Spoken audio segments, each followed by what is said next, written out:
Donc je voulais savoir par rapport à sa politique, qu'est-ce que vous en pensez globalement de ce qu'il a fait depuis le début? Est-ce qu'il a fait beaucoup de bêtises ou est-ce que c'est positif?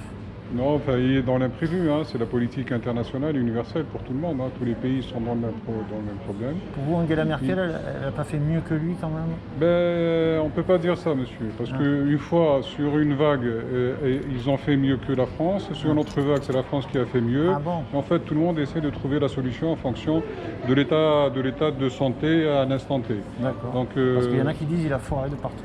Que ce soit les masques, parce que soi-disant, il disait que à les mon masques... avis, Ouais. à mon avis, bon, Macron n'est pas un médecin, donc c'est un politicien, il gère une situation. À mon avis, ceux qui le condamnent juste pour un seul motif qui est la santé, ce sont plus des gens qui ont des idées un peu politiciennes, hein. Donc ils font plus de la politique que de la santé. Vous pensez qu'à côté de la santé, il a fait des bonnes choses quand même? Parce que, bon... Après, moi je suis médecin, c'est l'inverse, donc Ouais. moi je suis médecin, je ne peux pas le juger sur la politique, mais vous me posez la question sur ce problème de Covid vis-à-vis de ce qu'il a fait. Je vous dis, il a fait de son mieux, il a fait ce qu'il pouvait faire. Vous ne pensez pas qu'il aurait pu faire mieux parce qu'on est au troisième confinement Monsieur, et je vais ça vous avance pas. je vais vous dire une chose, monsieur. Quand Macron est un énarque, donc il a été formé administrativement et politiquement. Dans les cours qu'il a eu il y a des années, il n'y a pas eu le Covid, hein. Ah, Il oui. n'a pas été formé sur ce que c'est que le Covid. D'ailleurs, nous non plus, hein. Donc vous voyez, c'est une chose qui lui est tombée sur la tête. Moi, je pense que les gens qui disent avec une certaine facilité oui, il n'y a pas de problème, il a fait telle ou telle chose bien ou mauvaise, hein, non, c'est une situation qui est évolutive, c'est une situation qui se gère à l'instant T, avec des moyens qui sont des moyens qui sont les siens. Et quand Olivier Véran dit que la logistique il a dit que elle marchait du feu de Dieu. C'est absurde. Ça, oui, ça peut-être qu'il est sorti. Ça, il est sorti du cadre, du cadre de ce que c'est un médecin, du cadre médical et du cadre de la santé. Il a touché un peu à la politique. Mais qu'est-ce que vous voulez? Il est médecin et en même temps politicien. Donc, il est neurologue, il paraît. Il est neurologue, donc il a droit tout petit peu de parler de la politique. Ah ouais. D'accord. Pour les vaccins, qu'est-ce que vous pensez parce que là, il y en a plein, par exemple, à AstraZeneca, il paraît que c'est une catastrophe. Les gens n'en veulent plus. Et vous pensez que c'est la faute du gouvernement d'avoir justement fait peur aux gens avec ces thromboses et tout à répétition? C'est eux qui ont fait que c'est une psychose, hein, parce que les gens, ils en veulent plus. Encore une fois, une situation que personne ne domine, moi je ne condamne personne. Ah d'accord. Je ne peux pas dire qu'ils ont fait mauvais, ils ont fait une chose qui est certaine, c'est qu'ils sont en train de vacciner les gens. Ah d'accord. Et pas avec l'AstraZeneca, le Pfizer. Les gens ne veulent plus entendre parler.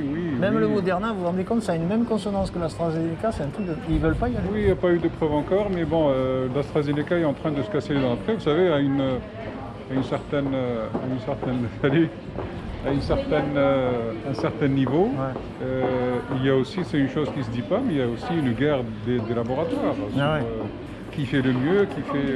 Il y en a qui disent que c'est toujours une histoire de sous. Une histoire de sous. Nous aussi on travaille, on est payé aussi. Tout travail mérite salaire. Vous pensez que une dernière question, est-ce que le 15 mai c'est viable pour vous d'ouvrir les restaurants, tout ça? Non, je pense pas. Moi je pense pas. Vous pensez que ça se rouvrira pas? Parce qu'il peut y avoir un nouveau variant. Voilà, ce nouveau variant. Parce que le brésilien, il est dangereux.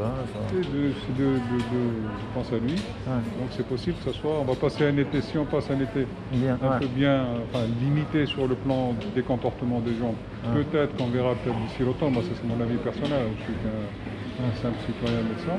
Peut-être qu'on verra d'ici l'automne un brin d'une vie pseudo-normale. Un brin de liberté, Mais s'il ouvre, comme certains le pensent, en mi-mai, ils ouvrent les portes à tout, là on va avoir un autre printemps, un autre automne qui est aussi difficile que celui qui est passé. Juste, après je voulais... est-ce que les gens disent que c'est sans fin parce qu'il n'arrête pas de trouver des variants? Le brésilien, maintenant, et du coup, on va trouver un autre vaccin pour le... Bien sûr. Et alors, on s'en sort plus? Ben, on s'en sort pas.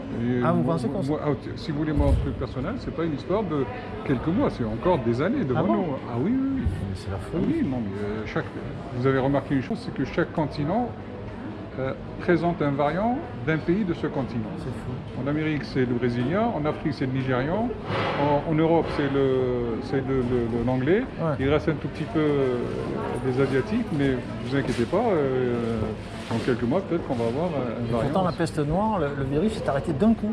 Alors il faudrait que le virus lui-même s'arrête d'un coup, comme disait Il n'arrêtera professeur jamais Raoult. d'un coup, il n'arrêtera jamais Ah d'un bon coup. Ah, non, ça, c'est pas- Il n'y a pas comme la fièvre espagnole, ça s'est arrêté, basta. Il y a Non, pas- mais aucune bactérie, aucun virus ne s'arrête comme ça d'un coup. C'est atténuer Ah. l'épidémie, puis disparaît progressivement. Et c'est pas demain la veille, d'après vous, ça va être. Ah non, c'est pas tant qu'on est sur la phase des variants.